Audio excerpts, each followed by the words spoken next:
bom, hoje então a gente conversa um pouquinho sobre este livro incrível chamado Ao Farol, da Virginia Woolf. Este livro foi publicado em 1927, é um livro bastante estranho, eu diria.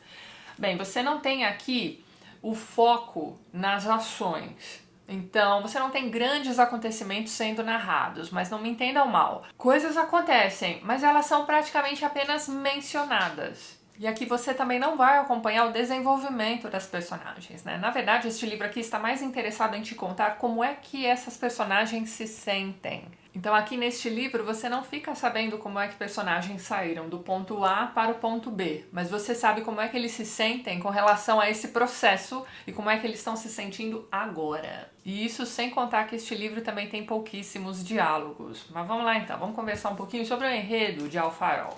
Bem, este livro conta a história da família Ramsay e seus amigos que costumam passar as férias juntos na casa de praia desta família. Essa casa da praia fica, na verdade, numa ilha escocesa. Agora me esqueci o nome da ilha, mas vai aparecer aqui na tela. A história começa com mãe e filho, né, a senhora Ramsay e o filho caçula, né, o James, conversando sobre a possibilidade de ir visitar o farol no dia seguinte. A casa fica à beira-mar, de frente para essa casa você tem esse farol e aparentemente esse é um passeio que eles costumam fazer quando estão ali passando férias. Então uma coisa interessante a respeito do início desse livro é que o leitor será apresentado aos personagens que compõem essa história de acordo com a forma como eles falam a respeito dessa ida ao farol. Então, por exemplo, né, o filhinho caçula quer muito ir ao farol no dia seguinte, né, ele está muito animadão. E aí você tem a mãe, que também quer ir ao farol, mas assim, só se o tempo estiver bom. Então aí você já nota aquela preocupação materna. Ela inclusive está tricotando um par de meias para dar de presente para o filhinho do faroleiro. Já o pai, o Sr. Ramsay, está debochando dessa vontade de ir ao farol no dia seguinte, né? Ele está ali observando, né, a vista através da janela e ele está vendo que o tempo está péssimo e dificilmente vai melhorar até amanhã do dia seguinte. Enquanto essa conversa sobre a ida ao farol está rolando, né, a gente fica sabendo também que o filhinho odeia o pai e ama a mãe, que ele considera 10 mil vezes melhor do que o pai. Os outros convidados ali da casa, né, os amigos deles também têm ali suas opiniões a respeito dessa ida ao farol, mas a questão é que realmente no dia seguinte o tempo continua muito ruim e eles não vão ao farol. O início dessa história se passa no começo da Primeira Guerra Mundial e a gente tem uma ideia aproximada disso, principalmente porque a criança, né, o filhinho deles, está recortando fotos de soldados de uma revista. Então a guerra já começou e essas pessoas estão lá passando férias nessa casa de praia com um tempo péssimo e pronto, eu já contei o enredo do livro para vocês. Não tem lá grandes ações, grandes eventos sendo narrados ao longo da história, mas tem muita coisa acontecendo internamente e individualmente, né, com cada um desses personagens. E bem, durante a leitura aqui dessa primeira parte do livro, que é dividida em 3 partes, aliás, você pode ficar com a impressão de que a senhora Ramsay seria ali, então, a personagem principal do livro. E até é, né? Ela é meio que a cola que vai unir todas aquelas pessoas, né? Os filhos, o marido, os amigos. Praticamente todos eles têm uma opinião sobre a senhora Ramsay. E neste livro, o ponto de vista muda constantemente. Mas isso não torna a leitura difícil, de jeito nenhum. Aos poucos você vai entendendo como é que funciona essa narrativa e entendendo de quem é o ponto de vista que está sendo exposto. E como este é um livro que se preocupa com o interior das pessoas, né, o leitor vai pulando, né, de cabeça a cabeça ali de cada uma daquelas pessoas que estão presentes. Então essa preocupação da autora com o interior de seus personagens, né, e como ela vai expondo esses interiores aqui pra gente, vai mostrando como ela está mais concentrada na imensidão que existe sob a superfície da ação e dos diálogos. O que é que essas pessoas estão pensando enquanto elas estão ali naquela casa, com aquele tempo ruim, naquele estado de coisas, aguardando o jantar ficar pronto. Porque é isso, o grande evento da primeira parte do livro é o jantar. E enquanto eles estão aguardando o jantar ficar pronto, né, a autora tem tempo de sobra de contar pra gente o que é que cada um está pensando e sentindo. E é aí que entram, né, as técnicas de narrativa mais amadas da Virginia Woolf, né, que são ali o fluxo de consciência e o monólogo interior. Inclusive é bastante comum as pessoas usarem, né, esses dois termos como sinônimos. Mas, na verdade, existem diferenças ali entre o monólogo interior e o fluxo de consciência. São técnicas um pouco diferentes para dar conta da mesma coisa praticamente, que seria então tratar do interior das personagens. Mas vamos lá então. O fluxo de consciência é usado para transcrever o emaranhado interno de um personagem. Isso da forma mais natural possível. Então o resultado é que você acaba tendo ali um balaio de gato, né? Tudo misturado. Você tem ali raciocínio lógico misturado com impressões momentâneas, opiniões sobre um determinado assunto. E aí no meio de tudo isso você acaba tendo algumas frases do tipo, não tomei banho hoje ainda, ou o que será que eu vou fazer pra janta, ou olha só esse objeto brilhante aqui. Enfim, tudo isso para expor o emaranhado mesmo, né? Essa associação de ideias muitas vezes absolutamente desconexas, que é bem a representação da forma como a gente pensa mesmo, né? Fica aí 5 minutos só pensando. E preste atenção aí nas interferências externas e como aquilo vai se misturando ao que você está pensando.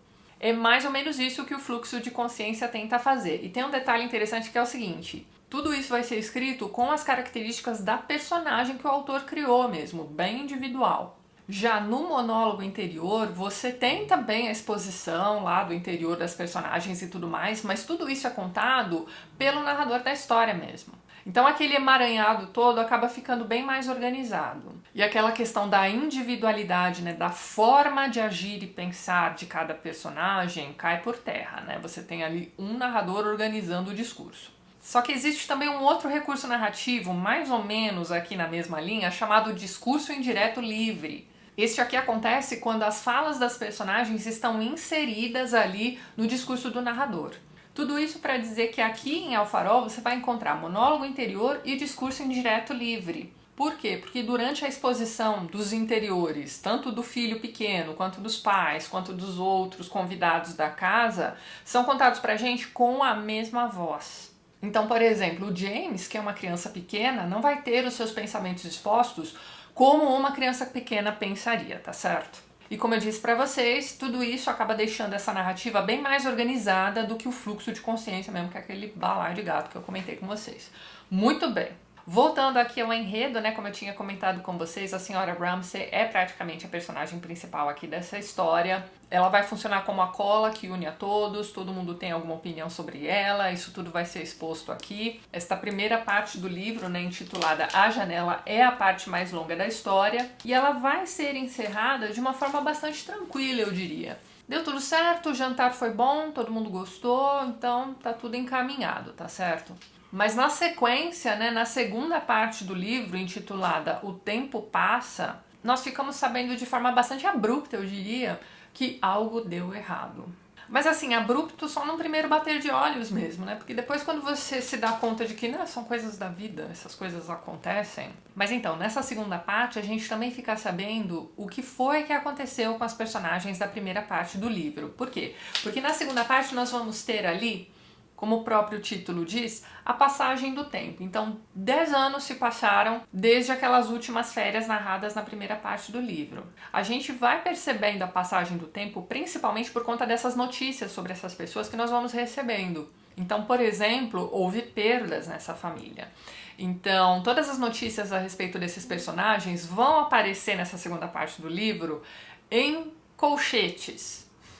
Por quê? Porque o foco dessa segunda parte é a passagem de tempo mesmo. E como eu tinha dito para vocês, essa é uma história que se passa ali pela Primeira Guerra Mundial. Então a história começa no início da guerra, 10 anos se passaram, então nós estamos agora no pós-Primeira Guerra Mundial, certo? Eu vou ler um trechinho para vocês do terceiro capítulo dessa segunda parte, né, que nessa edição aqui começa na página 111. O narrador diz o seguinte, olha só.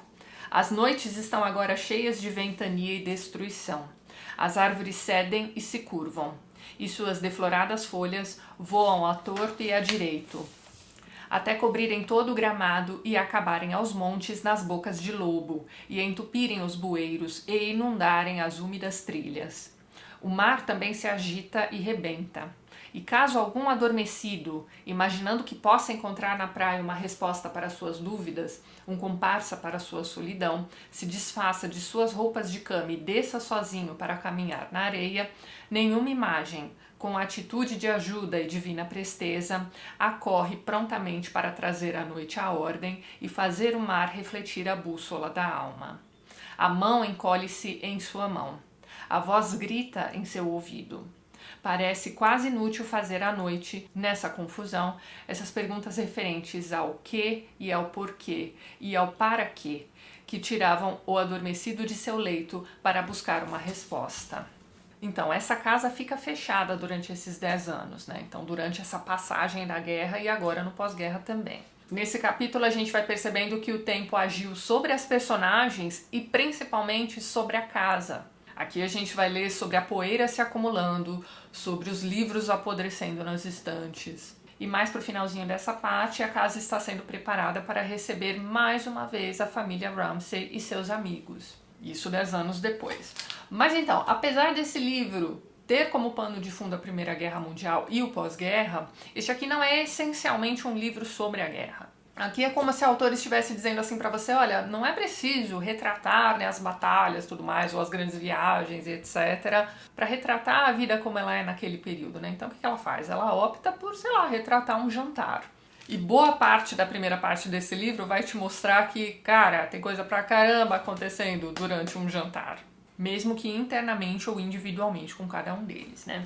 Muito bem. Esse retorno da família 10 anos depois aparece então na terceira e última parte deste livro, chamada O Farol. E aí, será que agora, 10 anos depois, o filho caçula James vai finalmente conseguir fazer um passeio ao farol? Não vou contar pra vocês, vocês vão precisar ler o livro. Mas então, esse retorno dessa família machucada por esses últimos 10 anos, aquela casa da praia, com os mesmos amigos e tudo mais. Então, quando os Ramsay retornam àquela casa assolada pelo tempo, é quase como se a autora estivesse retratando também o pós-guerra de modo geral, né, em todo aquele continente. Mas é isso, eles estão de volta à casa da praia 10 anos depois, e eu esqueci de comentar com vocês sobre uma outra personagem bastante importante aqui para essa narrativa, que é a Lily Brescoe. A Lily, no começo aqui da história, é uma jovem artista que se basta. Então ela decidiu que ela não vai se casar e tudo mais. E a senhora Ramsay tem uma opinião bastante formada, né, sobre isso, né? Ela acha que a mulher só será completa ao se casar e ter filhos e etc. Mas a Lily não quer nada disso. No início deste livro, a Lily está pintando um quadro da senhora Ramsay. E o curioso é que sobre a senhora Ramsay, a Lily vai dizer, né, internamente, aquela coisa, né? Ela vai dizer que seriam necessários 50 mil pares de olhos, né, para observá-la e conseguir ali retratar a sua essência, né? E que mesmo esses 50 mil pares de olhos não seriam o suficiente. Então é isso, a Lily se basta, não quer se casar. Mas por outro lado, ao não seguir aquela fórmula da vida perfeita, né, da vida completa da senhora Ramsay, ela está também fazendo um paralelo com relação à sua própria arte. Em uma conversa com a própria senhora Ramsay, elas chegam ali à conclusão de que a arte serve para você preservar um momento. Então a Lily resolve viver a vida dela dessa forma também, né? Preservando momentos que parecem verdadeiros para ela e não viver de acordo com a realidade dos outros. Mas veja bem, pelo menos na primeira parte do livro, ela não é lá uma pessoa muito segura das escolhas que fez. Mas no fim das contas ela conclui que a própria arte, mesmo que ninguém veja, né, que ela pinte somente para ela mesma, já é gratificante o suficiente, para ela já é o bastante. Mas então, fato é que este quadro que ela começa a pintar 10 anos antes da senhora Ramsay e tudo mais, ainda não está completo. Quando ela volta, 10 anos depois, à casa dos Ramsay como convidada, ela leva o quadro novamente e agora ela vai terminar esse quadro. Então perceba que, de certa forma, esta pintura da Lily, né, este quadro que ela está pintando da senhora Ramsay, vai emoldurar este livro todinho. É interessante pra caramba. E tem um outro detalhe que eu achei interessantíssimo. Há quem diga que o narrador deste livro aqui, este narrador onisciente, este narrador, né, cheio ali dos monólogos interiores, do discurso indireto livre, que conhece intimamente cada um daqueles personagens hospedados ali naquela casa, é, na verdade, a própria casa. Então a própria casa de veraneio seria ali o olho que tudo vê. E assim, depois que eu fiquei sabendo, né, dessa interpretação deste livro, eu reli a segunda parte, né, O Tempo Passa. Realmente o foco, né, da segunda parte do livro é a casa, é a desolação, é o tempo passando, né, sei lá, a poeira se acumulando, a madeira apodrecendo, ninguém tá cuidando daquela casa e tudo mais. Mas pro final daquela parte chegam ali pessoas que vão dar uma limpada, preparar aquela casa para a chegada da família 10 anos depois, mas enfim. Queria dizer para vocês que dá para fazer essa leitura do livro, sim, pelo menos na segunda parte vai fazer sentido. Realmente parece que é a casa que tá narrando a história. Além disso, tem um outro detalhe que eu achei bem interessante aqui neste livro também a respeito do Sr. Ramsay. Ele é um intelectual, né, um filósofo, não muito lá bem sucedido. Ele tem seus leitores, mas são poucos, né, enfim. Ainda assim, ele é um filósofo eminente. Eu queria ler para vocês aqui um trechinho da página 31 desta edição aqui da Autêntica, em que o narrador vai dizer o seguinte, olha só. Era uma mente esplêndida, pois se o pensamento é como o teclado de um piano, dividido em muitas notas, ou como o alfabeto, distribuído por 26 letras, todas em ordem, então sua esplêndida mente não tinha nenhum tipo de dificuldade em percorrer essas letras uma por uma, firme e acuradamente, até chegar, digamos, à letra Q. Ele chegou ao Q. Eram muito poucas as pessoas em toda a Inglaterra que algum dia chegaram à letra Q. Aqui, parando por um momento ao lado do vaso de pedra que abrigava gerânios, ele viu, mas agora longe, muito longe, como crianças colhendo conchas divinamente inocentes e ocupadas com pequenas coisas a seus pés, e de alguma forma inteiramente indefesas contra um destino que ele percebia, a mulher e o filho juntos à janela. Eles precisavam de sua proteção. Ele lhes dava. Mas depois do quê? O que vem depois? Depois do que é uma quantidade de letras, a última das quais é dificilmente visível para olhos mortais, tremeluzindo em vermelho ao longe. O Z é atingido apenas uma vez por um único homem em toda uma geração. Mas se ele pudesse chegar ao R, seria algo. Aqui, ao menos, estava o Q. Ele empacou no Q. Do que ele tinha certeza. O que ele conseguia demonstrar. Se Q, então Q, R. Aqui, ele esvaziou o cachimbo com 2 ou 3 ressonantes batidas no chifre de carneiro de que era feita a asa do vaso. E continuou. Então R, ele se alertou. Ele se concentrou. À frente, então, rumo ao R. Eu achei bem curiosa essa forma como ele define, né, através das letras do alfabeto, a evolução das pessoas, né? Então, sei lá, ele chegou ao quê? Eu devo ter chegado, sei lá, ao F. Mas é isso, né? A questão é que ele acha que ele chegou ao quê, mas ele não está parado, né? Ele está tentando se desenvolver um pouco mais para alcançar pelo menos o R. Mas então, pensando em temas aqui do Alfarol, talvez a gente possa dizer que este aqui seja um livro sobre a efemeridade da vida e do trabalho, né? Pensando ali nas preocupações do Sr. Ramsay com relação ao seu trabalho intelectual, que pode ser que não dure tanto quanto o de Shakespeare, mas enfim, aí ele para e pensa que, sei lá, uma pedra vai existir por muitos milhares de anos ainda, além, né, de seu próprio trabalho. Enfim, você tem essa discussão a respeito da efemeridade das coisas que você faz e deixa, né? Mas então, pensando na efemeridade, talvez a gente possa dizer que este livro seja sobre a efemeridade da vida versus a durabilidade das obras de arte, né? Então é dito aqui em diversos momentos neste livro que a arte preserva momentos. E o que é que representa esse farol, né? Que muitas vezes vai aparecer aqui, principalmente na primeira parte do livro, escrito em letra maiúscula. Então, a gente pode cair naquele clichêzão de dizer que o farol é um personagem no livro, né? Da mesma forma que a casa também é, e talvez a casa seja o próprio narrador aqui da história toda, mas então. Talvez a gente possa dizer que o farol representa o destino sólido, estável, alcançável. Então, para que serve o farol, né? O farol está ali, na verdade, para guiar os homens do mar, né? Enfim, de certa forma, o farol está ali para te ajudar. Mas então, este destino sólido, alcançável e tudo mais, permanente, né? O farol está ali. Ele não vai a lugar nenhum. Mesmo assim, ele é difícil de se alcançar. Na primeira parte do livro, o passeio ao farol não foi possível. Será que até o final deste livro a família Ramsay vai ao farol?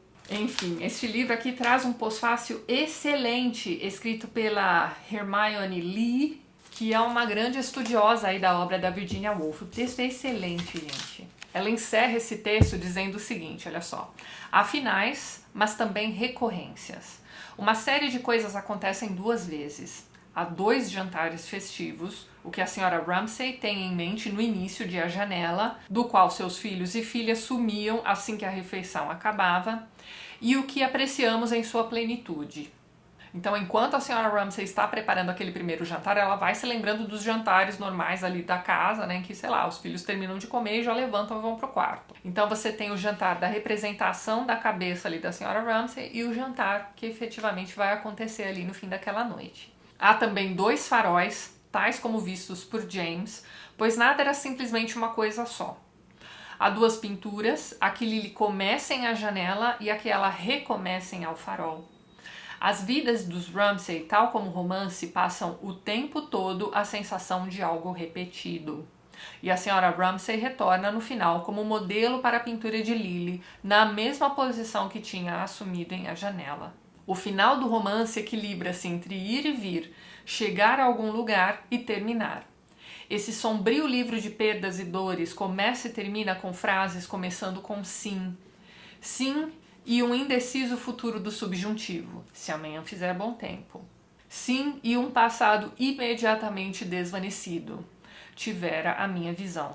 O sim da narrativa, algo provido de forma, mas sempre sujeito a perdê-la, insiste na obrigação de ser reafirmado.